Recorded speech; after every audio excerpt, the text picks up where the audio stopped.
My name's David Chandler and I'm the New South Wales Building Commissioner, and today we've got the privilege of talking with Peter Dunphy. Peter's the Executive Director of Compliance and Dispute Resolution in BRD. Peter, why don't you tell us a bit about BRD and your role? Yeah, thank you, David, and thank you for inviting me today. It's a great pleasure. To me, Better Regulation Division is really about protecting the consumers and protecting the public and delivering innovative regulatory services. So we are like a collective of regulators, a little bit like Service New South Wales for regulators, in that we bring together a whole range of regulators, and that includes fair trading, safe work, liquor and gaming, mine subsidence, and a range of other little regulators as well. And the intention is to really provide comprehensive and joined up regulatory services. From a regulator's point of view, what are the few of the most challenging issues? So for us, I think it is moving to much more to a proactive focus.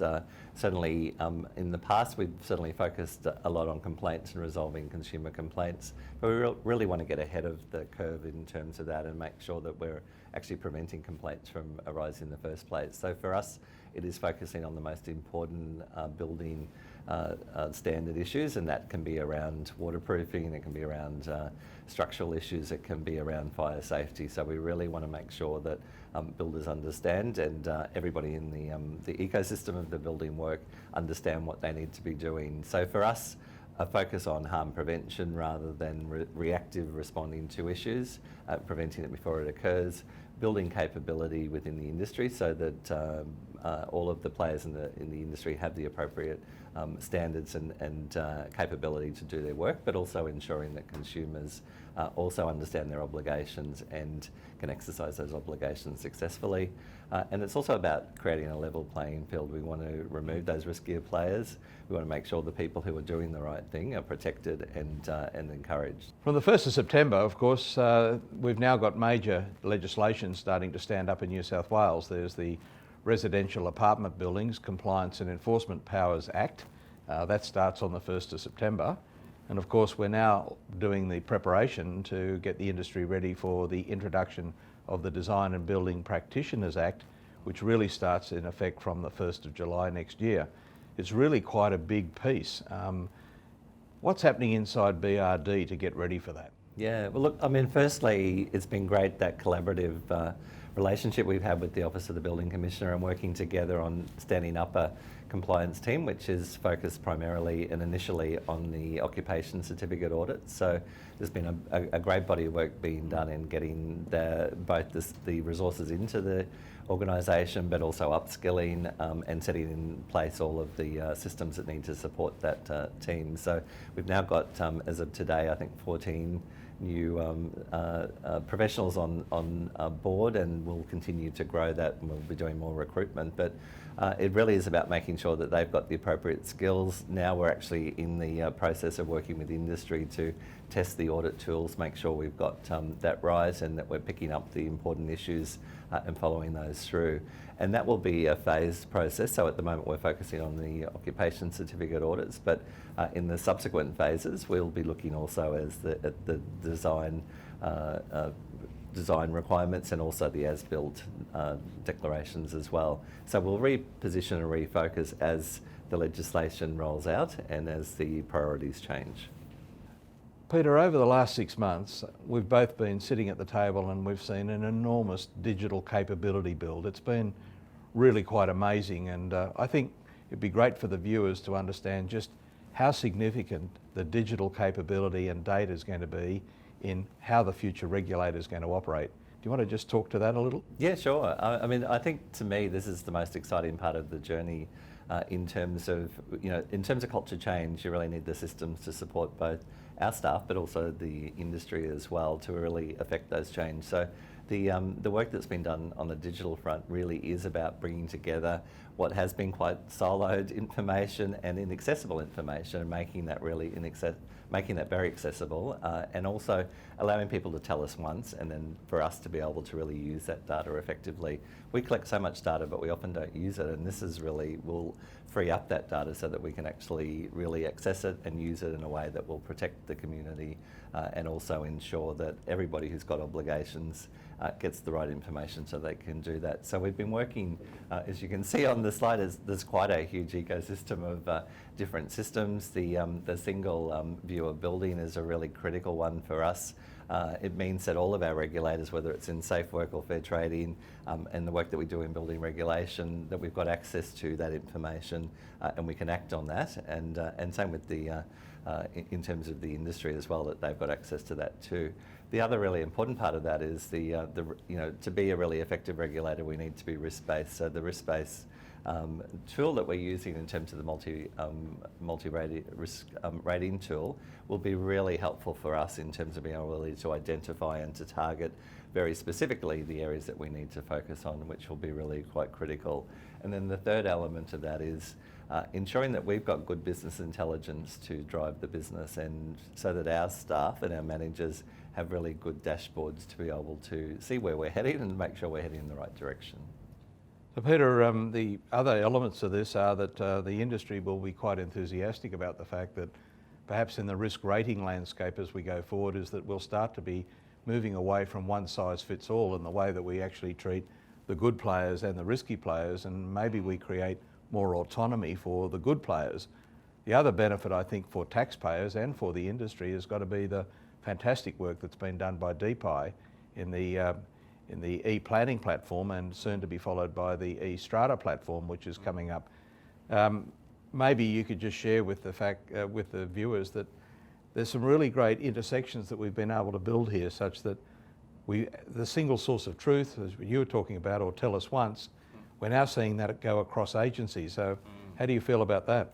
Well, that's been the other really exciting element, is being able to work across co-regulators. So as you say, working with planning, working with local government, working with fire and rescue, and so that we can all actually get a really good view of what's going on.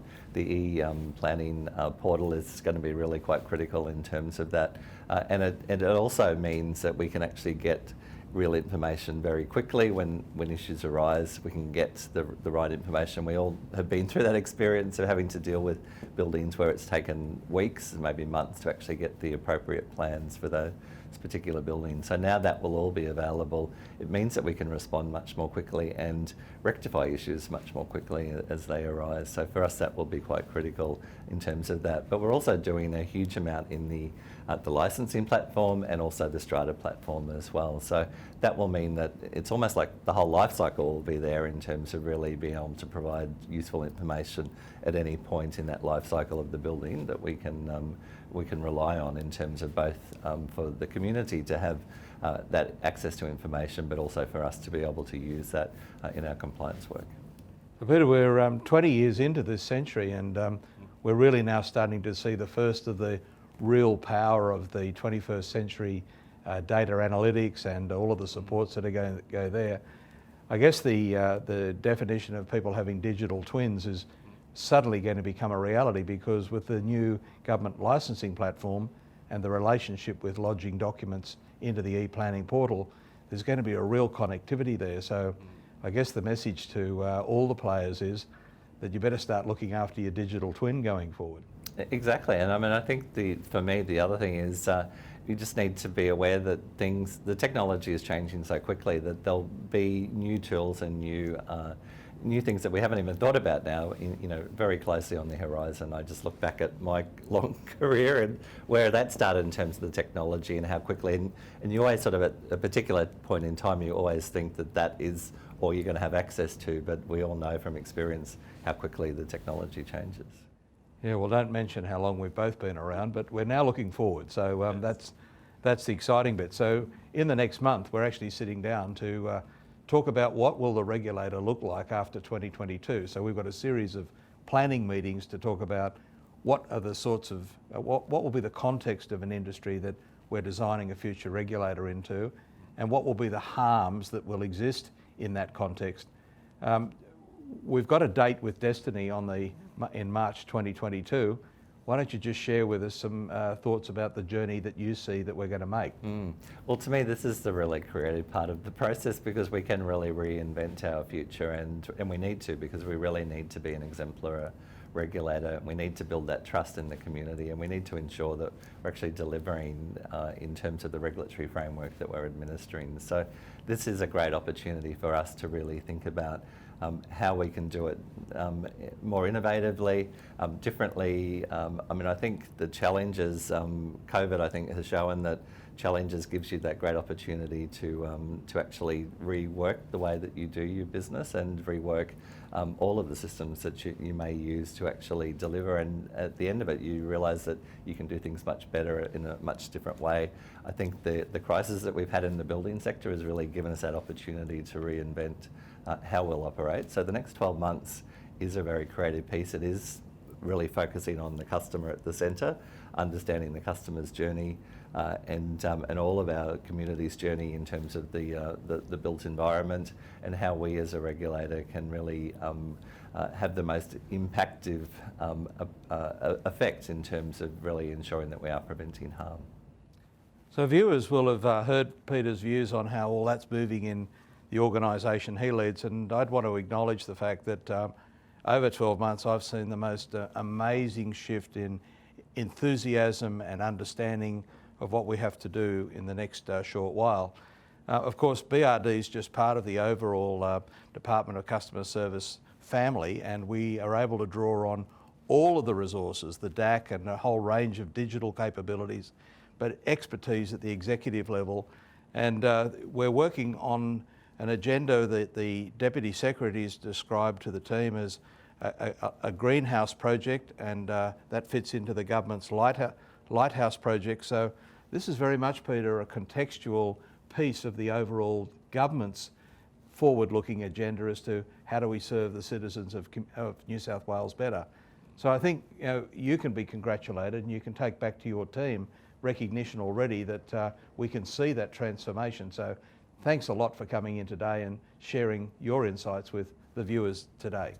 Thank you, David, and it's been a great pleasure working with the Office of the Building Commissioner over the last 12 months, and it really has, you've been a great mentor to us, and has been really valuable, I think, in terms of the collaborative relationship that we've had. Well, let's see if we can make that really turn into something substantive for the consumers of New South Wales, and as well, let's work on creating a better industry, because until we change the brand of this industry, we're not going to have an industry that's attractive to the next cohort of construction professionals and practitioners. So very much part of the work we're going to do going forward is about attracting people to come into this industry as a great place, a worthwhile place to work. So Peter, thank you for coming along today. Thank you, David.